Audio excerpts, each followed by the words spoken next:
Papua New Guinea, often called the land of the unexpected. Imagine a land where the terrain is so challenging that most communities are not accessible by road, and some areas are so remote that new people groups who have had no contact with civilization have been discovered in the last 20 years. Many villages have no school, no clinic, and no church. Consequently, a lot of communities are illiterate, have child mortality rates above 50%, and no hope of life in Jesus. These desperate people are the target focus of Hope on Wings Foundation.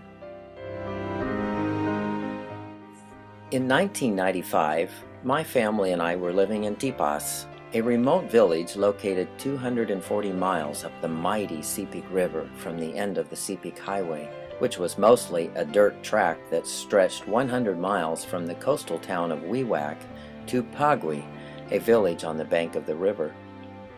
A request came to us from Montepai, a village that was located even farther into the bush, a journey of about a day and a half from our home in Tipas. My 11-year-old son, Ray, and I made the challenging trip by canoe as far as we could go up one of the small tributaries, and then by foot through swamps and jungle to this village of Montepai. The concern of the village elders was this: they very much wanted educational and medical help for their village. Child mortality rate was very high due to the fact that there was no help when their women were giving birth, and no help for the many endemic diseases that plague the swamplands.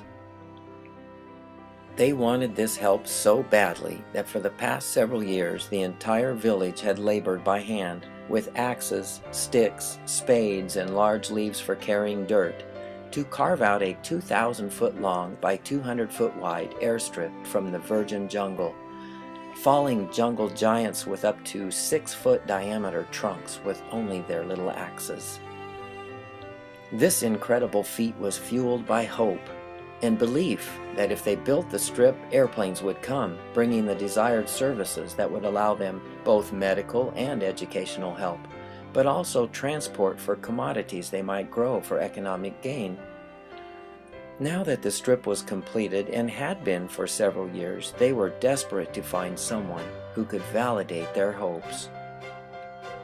The sad part of this story that moves Ray and I to tears is that, to date, there has never been an airplane land on that airstrip at Montepai, nor on the one that at Tipas, which we personally helped to build in 1996.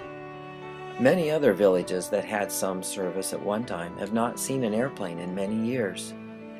Due to increasing regulations and skyrocketing costs for fuel, as well as scarcity of aviation gasoline, most commercial operators only operate in areas where plenty of income can be earned, and mission aviation has had to cut way back. Most mission organizations are moving to larger turbine-engined aircraft to solve the fuel problem, since these engines burn the readily available jet fuel. They perform a much-needed service supporting communities by carrying cargo and passengers, and this helps fund their mission endeavors. However, they are too expensive to be able to support the grassroots mission work being done by laymen.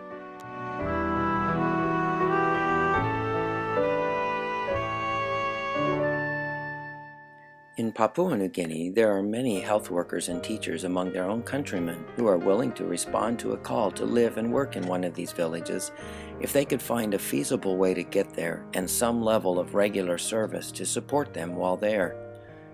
Alas, the only way to reach a village such as Dobu, Montepai, or Tipas, other than by air, is to find a way to traverse hundreds of miles of jungles, swamps, and rivers. A dependable air service is the only way we can connect these willing workers with the field God is calling them to. One of my close friends, former chief pilot of a mission aviation service in Papua New Guinea, Trevor Robinson, found that by bringing in a volunteer health worker to provide basic health care and education to these villages, these child mortality rates were dropped from over 50% to 5%.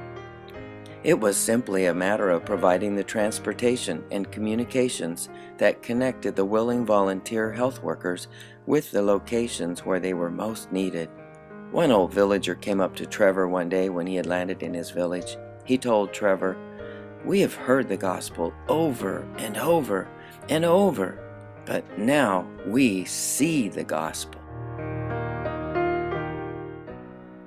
Hope on Wings is spearheading a grassroots aviation service with a different approach to provide close air support for Papua New Guinea national volunteer laymen. Having served as a missionary to a remote village in Papua New Guinea and seeing the costs and challenges associated with sending foreign missionaries to these locations, we are convinced that the key to reaching the 850 language groups in the remote areas of the country is to provide the transportation and communication support for the willing army of trained and capable national workers. These workers have a much smaller cultural step to reach their brothers and sisters and are very capable of bringing the exciting good news of God's love and demonstrating His healing power. Many are trained in various lines such as nursing, agriculture, education, and Bible work.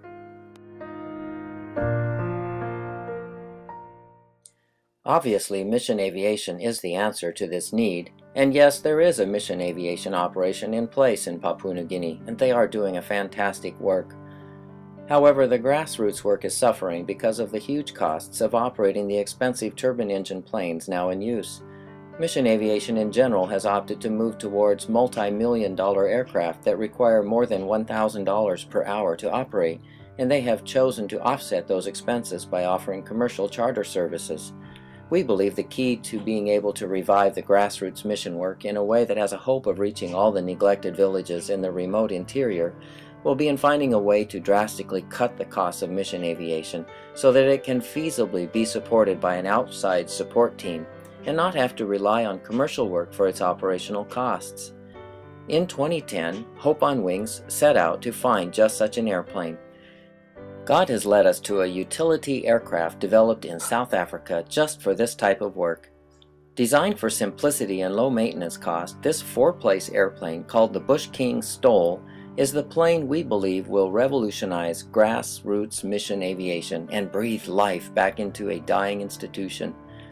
Weighing in at just 930 pounds, with a gross weight of 1,800 pounds, gives the Bush King STOL about 870 pounds useful load, and the roomy cabin can carry 4 adults or a stretcher and 2 adults sitting front and back. The VW-based engine, which has been extensively tested by a fleet of 29 mission aircraft in South Africa, costs less than $1,000 for an overhaul and burns less than 3 gallons per hour at cruise. It has been designed to burn low-octane auto fuel, so fuel availability should not be a problem in most countries. It is projected that the initial cost to purchase and the cost to operate this little airplane and engine combination will be approximately 1/5 of that for the typical Cessna mission aircraft today. And when compared to the large turbine engine aircraft currently in use by mission aviation, we could put close to 20 of these little birds in operation for the same costs. The idea is that rather than going for larger, more expensive planes when we can't keep up with the work at hand, we would simply add another pilot with a small plane. When you can operate as many as 5 planes for the cost of 1, that just makes sense and spreads the work over a much greater area, and there are more shoulders to carry the work. Our plan is that each of our pilots will provide close air support for up to 15 of these national volunteer lay workers. This will include setting up a communications network and making regular visits to the locations where the volunteers are working to bring supplies and take emergency patients out to the hospital in the closest town. In order to truly meet the need in Papua New Guinea alone, there will be need for many pilots and airplanes. The year 2010 has seen God make major moves for Hope on Wings Foundation.